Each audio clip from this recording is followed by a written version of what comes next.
Hello, welcome back to my channel. Today I will be focusing on the discounter grocery market in Sweden, UK and in Europe in general. I have done all the work for you, analyzed different reports, gone through the market data in order to deliver all of this information in a quick and easy video format. So let's look at discounters in UK. Right now, Lidl in UK has about 935 stores and they employ over 28,000 people. Between 2018 and 19, they grew by 14%. However, in 2020, they grew by 8.5%. By 2026, Lidl is expected to grow in UK at the rate of 3.5%. In Denmark, for example, Lidl already has 2.9% of market share.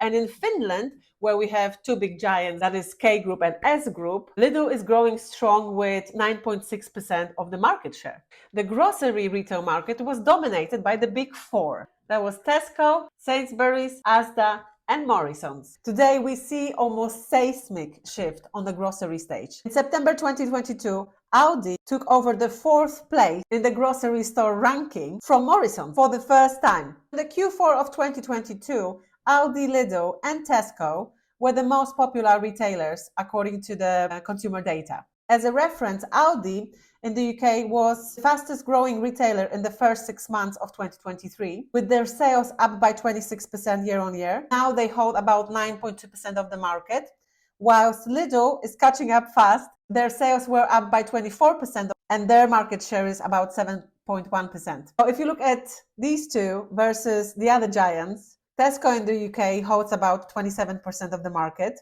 Sainsbury's holds about 14%. So these two altogether hold about 41%. And the German discounters Aldi and Lidl altogether hold about 17% of the market share. Asda holds about 10% and Waitrose holds about 4.6%, whilst Morrisons holds about 8.7% of the market share. So what about the discounters in Europe? Let's start with Lidl. Lidl in 2022 exceeded the sales of 100 billion euros. They own over 11,000 stores. And right now, Lidl is Europe's largest discount retailer that is heavily focusing on the regions like France, Germany, Poland, UK, Italy, and Romania. So what is so special and particular about Lidl's business model? As the grocery price inflation reaches highest level in a decade, shoppers increasingly head to discount supermarket in an attempt to simply keep their food bills down.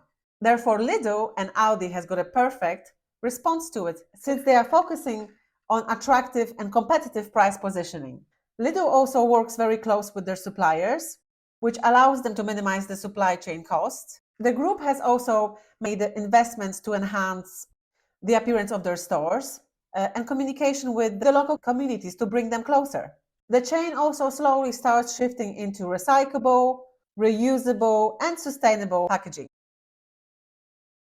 Now let's jump into Aldi Group. In 2021, their net sales amounted to just under 134 billion US dollars, which was about 15% growth compared to the previous year. As you might know, in 1966, Aldi has separated into Aldi Nord and Aldi Sud. So Aldi Sud, their revenue in 2022 was about 76 billion in sales in euro.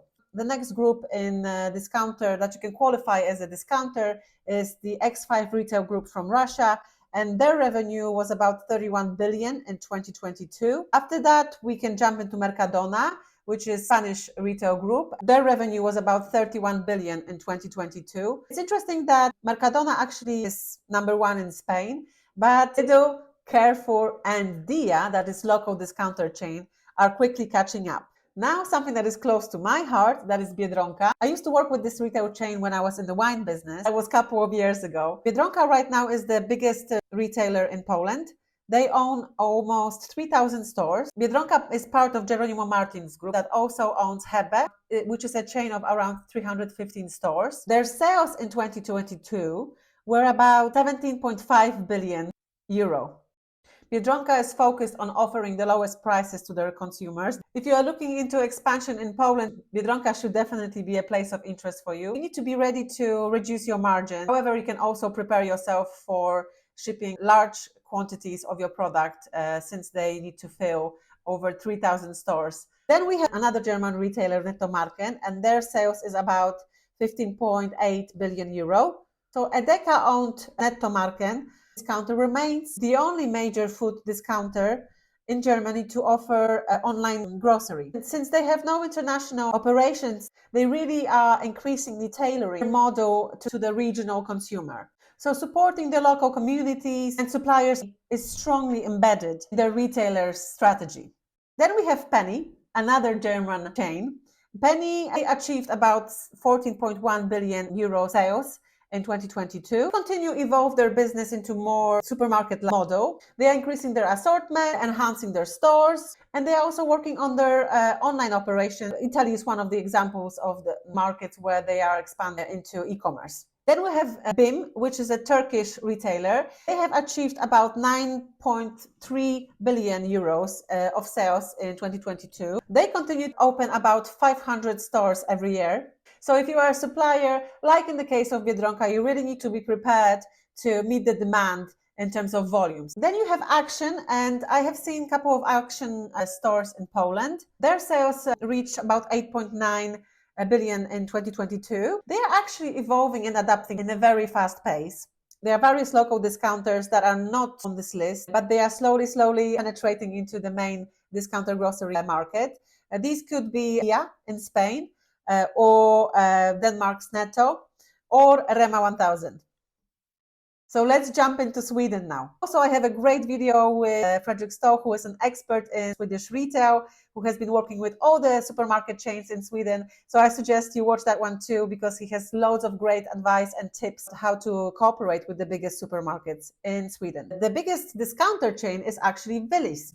Willys offers the most competitive prices in the market and happens to be part of the Axfood group. So if you go back to the market share, you can see that Axfood right now owns about 19% of the market share. If you want to buy your groceries at very competitive prices and you are really price sensitive, you probably are going to shop in Willys, Lidl, or Poulsen. If we look at the market share in Sweden in 2015, Lidl had about 3% of the market. Today, Lidl has almost 6% of the market. But what are the other discounter chains?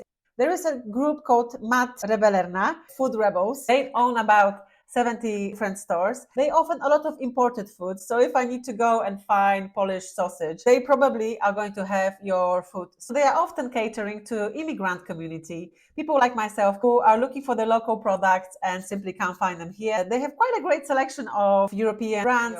We all can see that discounters are gaining the international presence, much too because of inflation, hard financial times, and quite high consumer sensitivity. I hope you have learned something new from this video, and I hope that it has been informative and helpful. If you have any thoughts about the discounters, please share below. Also, if you are interested in exporting your products, selling internationally, looking for some advice and help from international sales professional like myself, please get in touch. All my contact details are below. Otherwise, I would really appreciate if you left me a like and a follow, and I see you next time.